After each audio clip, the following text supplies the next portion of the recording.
So, how I started down this journey of astral projection. I had invested in a marijuana dispensary because my state had legalized medical marijuana. I had worked in a job for, God knows, like maybe 15 years, and I decided to jump into the industry. I come from a job where I couldn't smoke pot. I had smoked pot prior to getting my job over a decade ago. So I had some experience with it. I wasn't afraid of it. I just couldn't have it. Random drug test, can't have it. Um, so got into the dispensary. I started bud tending, and it was really important to me to be very knowledgeable. I'm just that way no matter what. I'm that is inherent in my personality. Like I have to know. I have to know. Like I have to know what I'm saying, and I have to know information on what I'm saying because if I'm going to tell somebody something like recommend a strain of weed or a product, I want to know everything there is to know about it. Because if they have a question and I don't know the answer to that question, that just goes against the grain of everything that I am and as a person. Like and this, I don't think it's like a moral code that I have. It's just that's who I am. That's who I manifested on this earth as, and I just need to know. Like you can't just like throw something at me and not have sources or facts. Or if you don't have sources or facts, I'm gonna go look it up. I'm going to be like, they said something very weird to me today, so I'm going to do this research, research, research. Just I'll just absorb it, like a sponge. But anyway, so we got into the weed industry, and I'm bud tending for people, so I'm learning about all kinds of things. I'm learning about terpenes. I'm learning about percentages. I'm learning about different kinds of strains and their effects. Um, Edibles are different than smoking. So, something interesting I learned, and I'm just going to throw this out. So, when you smoke weed, it lasts in your system 2 to 4 hours. That's not the THC percentage, that is the effect that you have. So, when you smoke weed, it lasts between 2 to 4 hours. But when you take an edible, it will last between 6 to 18 hours because everybody's digestive system is different. So, like, let's say you're constipated and you put a big old pot brownie on top of that. It's not moving anytime soon, so it's going to sit on you and not make it through all the canals that it needs to make it through. So you might be high the next day. Lucky you, right? And this is good stuff to know when you're recommending things to patients. Like what is your tolerance? What kind of things do you experience throughout your day? What kind of effect do you want? Do you want to be high long or do you want to be high short? Like these are questions that you have to ask people, especially when they're looking to you to recommend the next new Maui Wowie for them, like it was a fun job, but I had a lot of questions that I did not expect. So of course I went through all those rabbit holes and learned as much as I can about it. So once customers started coming into the dispensary, they would bring their loved ones with them. And their loved ones, not always, but more than most, like they were curious about the dispensary. It was new in the state, so everybody was wanting to check it out. It was like a little hubbub, like little Grand Central Sin Station, because it was so new and so taboo. Everybody wanted to look. And a lot of times, whoever had the med card would be making their purchases, and whoever didn't have the med card just had all the questions, which I understand that, like they can't really participate because they don't have a med license. So questions is really all they had. But a lot of the questions that I got were, well, do you have something for someone like me? What do you mean, someone like you? Like, We got weed and weed accessories. I could sell you an accessory, but not the weed, And it was more specific things like, well, I'm having trouble sleeping too. And after I've had so many patients ask me questions like that, I started, I don't really have an answer for that. I didn't really have a whole lot of answers for them. But being who I am, like I'm real curious about things and I don't like not having an answer for someone, especially when I'm trying to be as professional as I can and know as much as I do about the topic. Like if I'm going to sell something, I want to know about it, right? And that was just a curveball question for me. So I had people asking me about pain relief. I had people asking me about sleeping, um, mood enhancers. Like a lot of people dealt with depression and they wanted to get off their prescription medicines, but they couldn't smoke weed. So I looked into about every rabbit hole that I could find, and I came across this concept of adaptogens. And adaptogens, I learned, were things that we have in our kitchen, like, I mean, not all of them, but like cinnamon is an adaptogen. It helps with inflammation. It can help regulate blood sugar and things of that nature. So they consider it adaptogen. So not only does it taste good for your sweets and your treats and your pies, and not only is it great for, spell casting and things like that, but, if you have the diabetes, you could take some cinnamon and it would help regulate your blood sugar. Go fig. I didn't know that. So other adaptogens that are a little more like not controversial, but maybe a little less known is what I like to say is something like lion's mane mushroom. And as soon as you say mushroom, they're like, oh, psychedelics. A lion's mane mushroom is very meaty tasting. It sometimes can taste like lobster, or it could take on the type of taste that you put it in. So, like if you put it in beef stock, it takes on like a little beefy flavor. Um, there's no psychoactive reaction to that.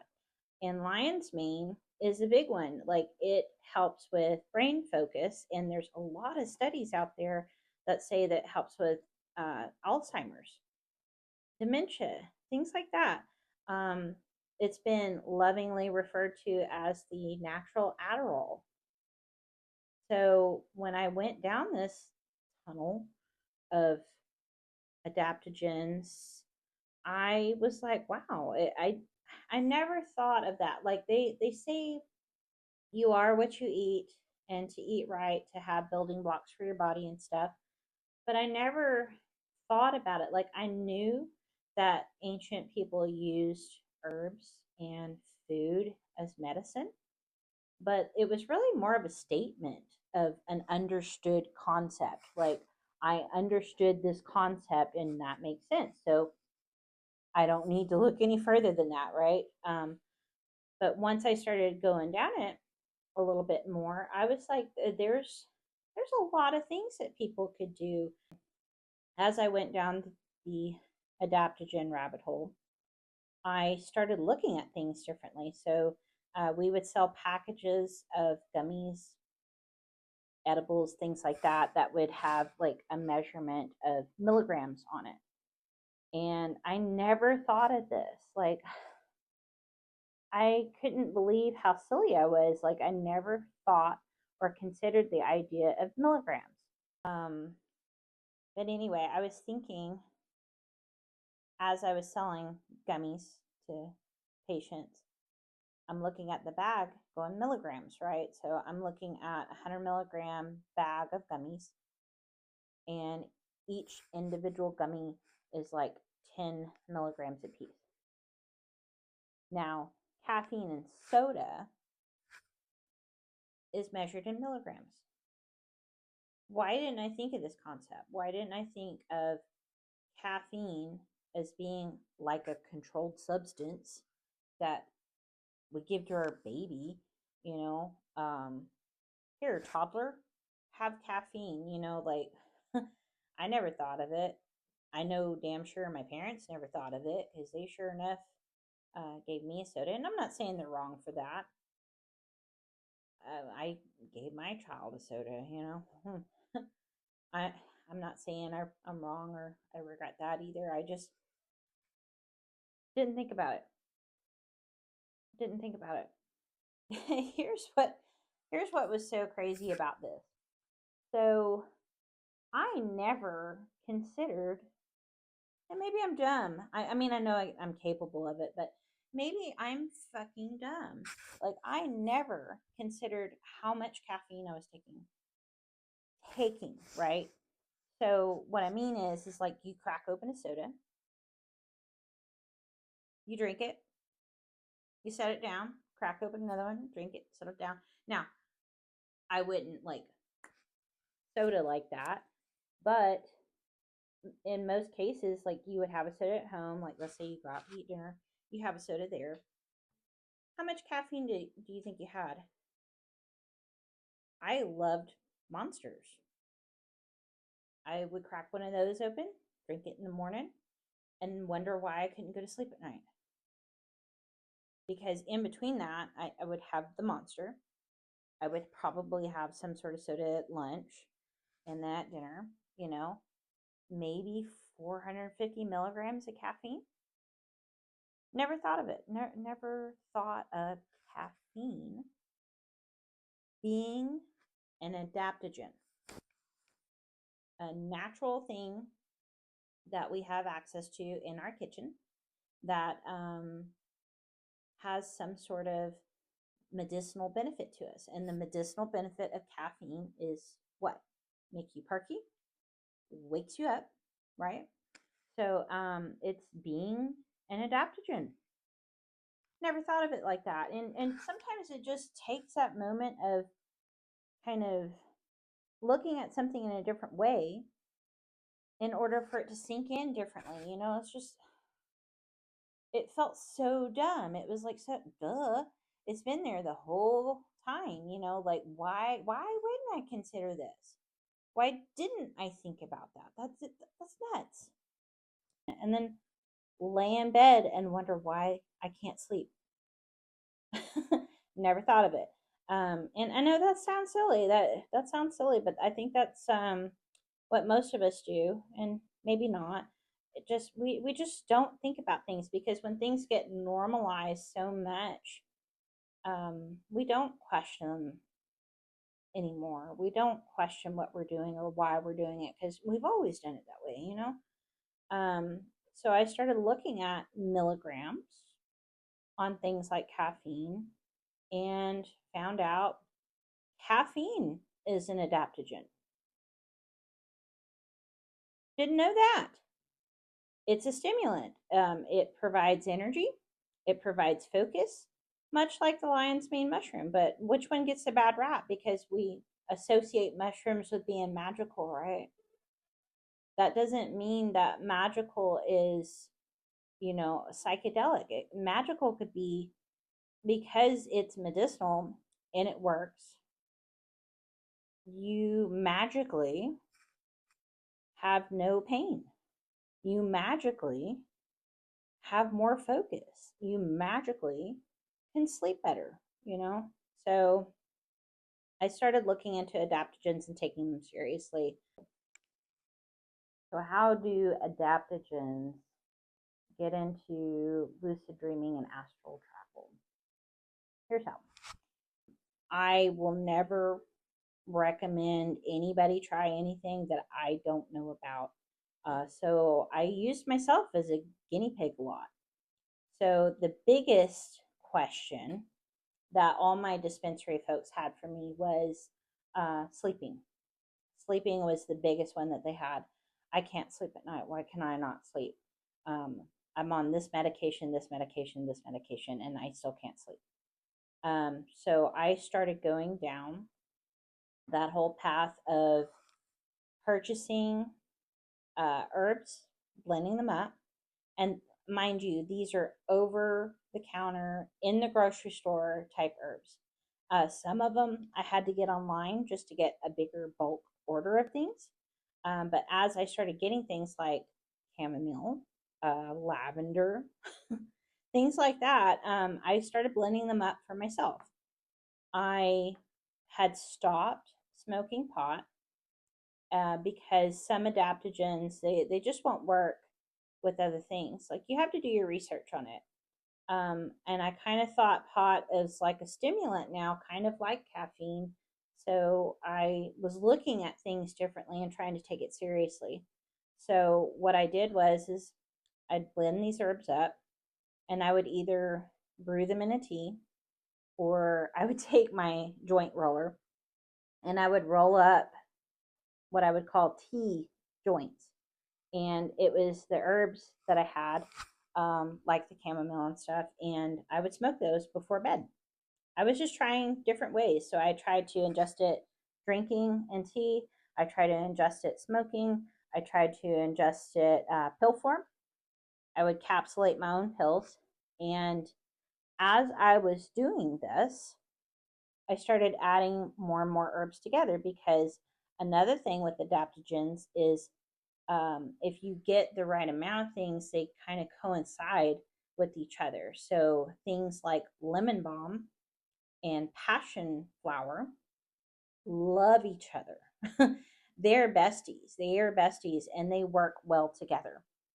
So I would blend things that worked well together and I started capsulizing them.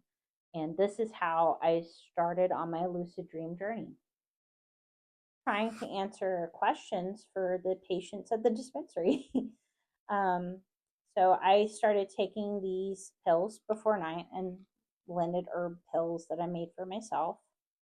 And I started having the wildest dreams. And I did a lot of journaling. I wanted to know what I was going to experience, what I did experience, what to expect, um, how much I took the night before, whether it be smoking in a tea form or in a pill form. I would keep measurements of things and just kind of do my research on that. And then the astral dreams started happening. And once the astral dreams started happening, um, I was at a point where now I had some of my own questions, right? I did research for everyone else, and now it's my turn, So that was fun. That was a lot of fun, and I still do it to this day. Um, I've gotten to where I don't drink caffeine as much as I used to.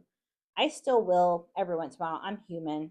I indulge in stuff. I had a monster just yesterday, and it was because I didn't sleep well the night before. I've had some issues in my life, and they're worrying me. Happens. But yeah, I had a monster to kind of coincide that. But I think that's the way you're supposed to use the stuff, right? So like caffeine shouldn't be like this thing that you lean on every day or, and I'm not judging people who do, like if you have your routine cup of coffee in the morning and that's you, do that if that makes you happy or that brings you that little pep energy in the morning. That's exactly what it's supposed to be.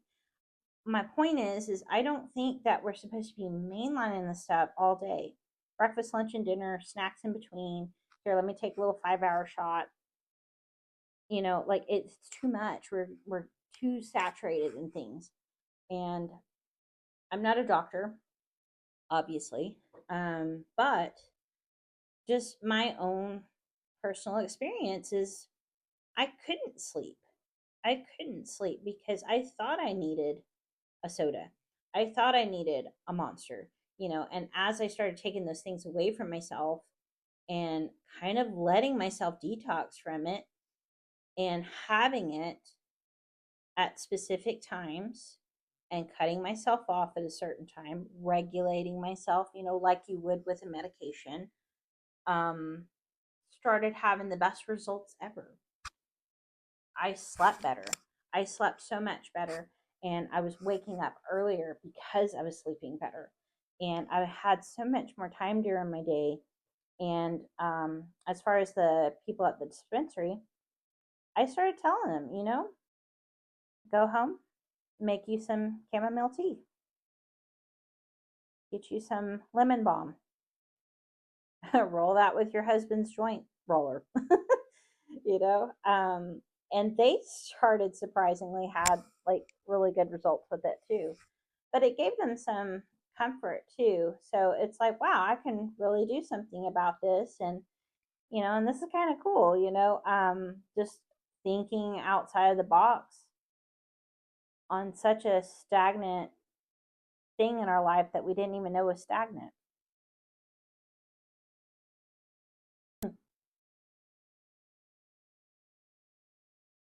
So going back to astral travel, doing my research on that, I discovered in several old books, and I'll start posting a list of books, things that I read. Um, the idea of increasing your levels of serotonin naturally. Serotonin, if you're familiar with it, it's a natural hormone that we make, and it's like a happy hormone. But if you can increase that naturally during the day, and you can increase your melatonin during the night naturally, both of those together is going to also increase your success with astral travel. And I've come up with this theory of mine, having read some occult books and going down that whole astral travel rabbit hole, that serotonin is like the sun and melatonin is like the moon. And when they come together, they eclipse. And when they eclipse, magic happens, right? I like to think of astral travel as that eclipse. And it's symbolic, right? So, like, serotonin is going to be a hormone that helps you while you're awake, where melatonin is going to be a hormone that helps you while you're sleeping. And both of them together, just naturally occurring in your system, trying to get your levels raised as much naturally as possible, is what helps with this process. And adaptogens can help with that. So, ashwagandha is something that will naturally raise your serotonin level, and melatonin levels, like the lemon balm helps support it. So all these things that I was doing for research for my patients that I had kind of got me into this portion of my life that I didn't know I was so close to, because I've always read occult books. I've always been fascinated with that. I've had near death experiences in my life, and I think that's that's really where my weirdness started, right? So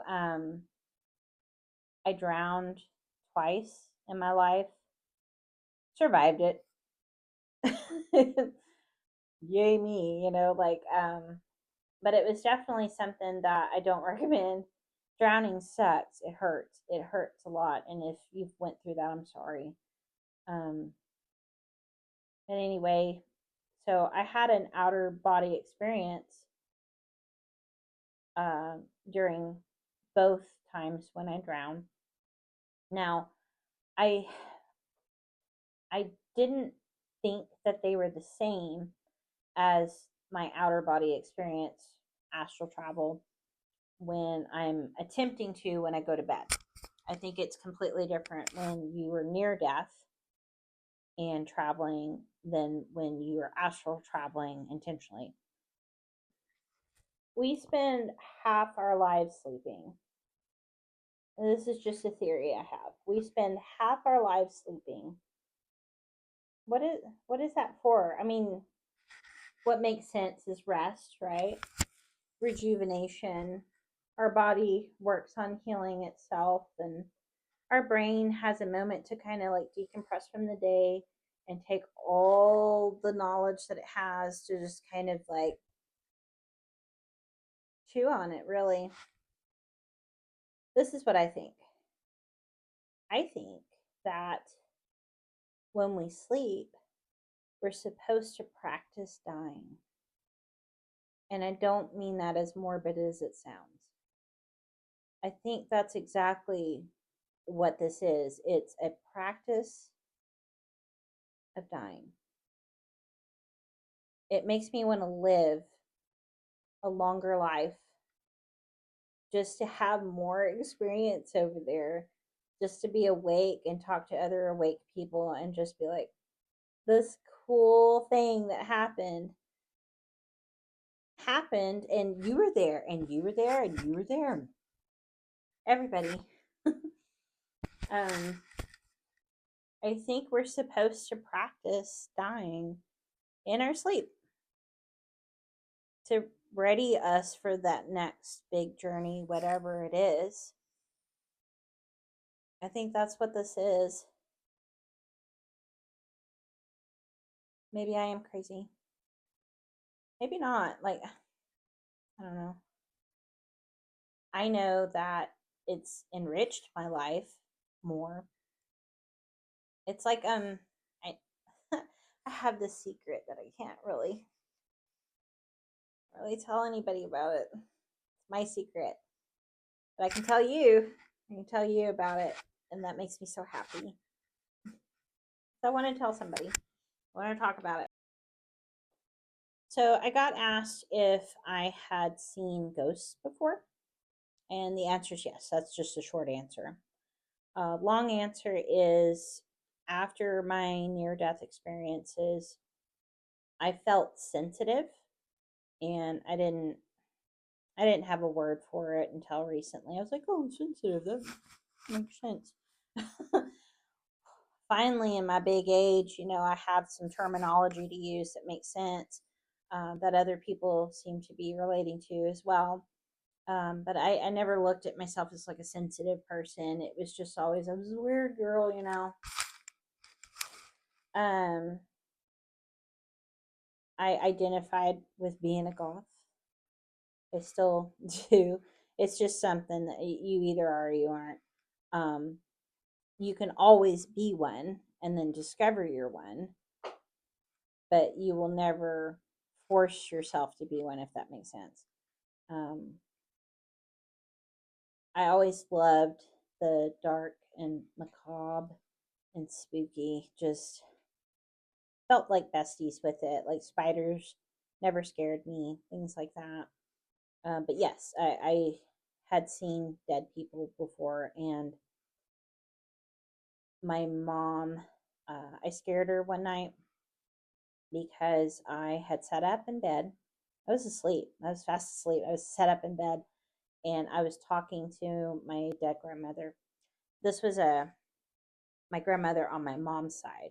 So during my lucid dream, I saw my grandmother on my dad's side. So my grandmother on my mom's side, she had passed away, and it was like a night after she passed away. I had sat up in bed, and I just started talking to someone. And my mom heard me talking to someone. And she came in, saw that I was still asleep as I was sitting up having a conversation. And it wasn't like a conversation. It was like I'm asleep having a conversation. So it was like a very sleepy conversation. So she kind of got the gist of what I was saying, and she knew who I was talking to. I was talking to my grandma. And the next day, I woke up, didn't think nothing of it, and she asked me. She's like, "Did you have any weird dreams last night?" And I was like, oh, "As a matter of fact, I did, Mom." Like in my little age. But yeah, I told her, I was like, I talked to Grandma, and she's like, "I know you did." And I said, "Oh," and she told me that I had sat up in bed and I was talking to her, and my mom told me exactly what I was talking to her about. And I knew that's what I was talking to her about because that's what I was about to tell her. It's like, oh, we talked about this, we talked about that. And she's fine. She's doing great. She's not happy. She misses you, but she's good. And that's the message that I had for it. Um, Weird stuff, I know, like, but I don't think I've always been sensitive like that. I think it was near death experiences that kind of helped me with that because I'd already been over there.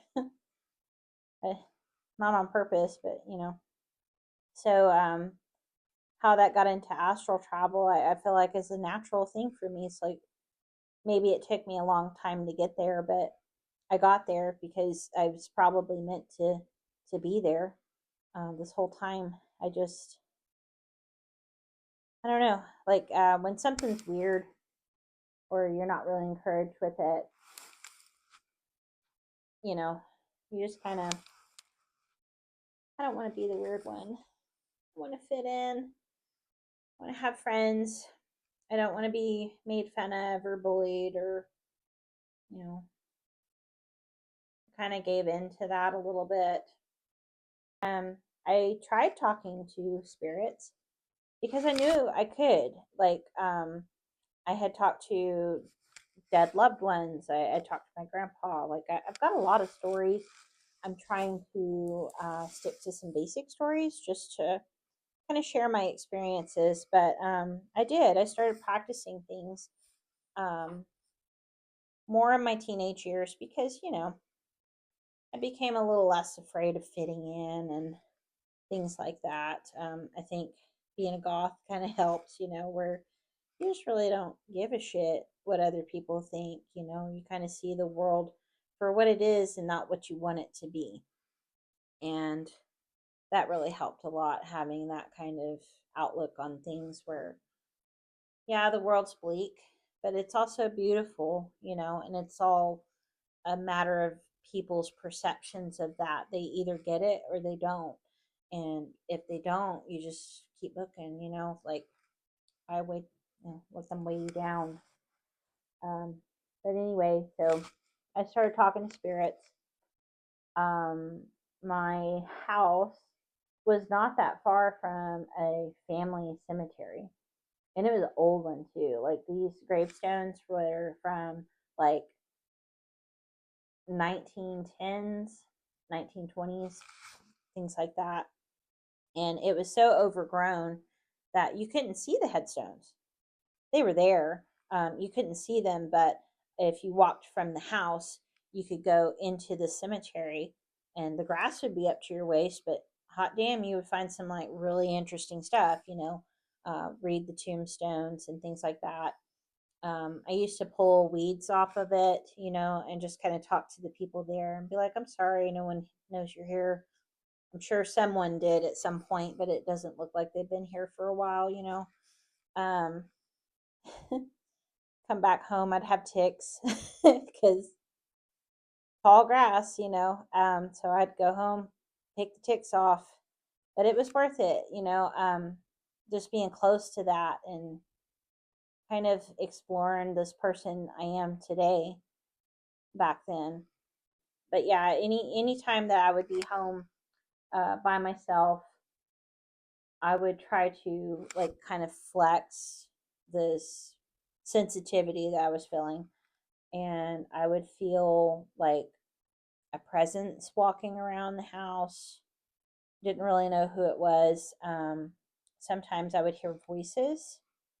A big one that happened was I was laying in bed, going to sleep, and I was awake. I know that I wasn't lucid or astral. I was laying in bed awake, and I could hear a dog growl right by my ear.